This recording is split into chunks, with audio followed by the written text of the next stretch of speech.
ప్రసవేదన పడి కనింది మా అమ్మ కదా, మా అయ్యదేముంది అనుకుంటారు. రే బాబు, మీ అమ్మ 10 నిమిషాలు ప్రసవేదన పడి కంటే 10 నెలలు కష్టపడితే 25 సంవత్సరాలు గొడ్డు చాకిరి చేసి నీకు ఫీజులు కట్టి చదివించి నీకు బట్టలు తెచ్చి నీకు కావాల్సిన నీకు సమకూర్చే గొడ్డు ఒక ఎద్దు లాంటి వాడు నీ తండ్రి.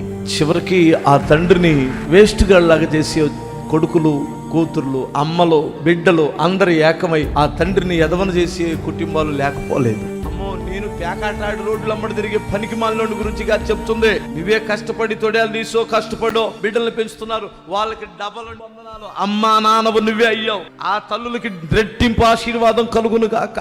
వాళ్ళ గురించి కాదు.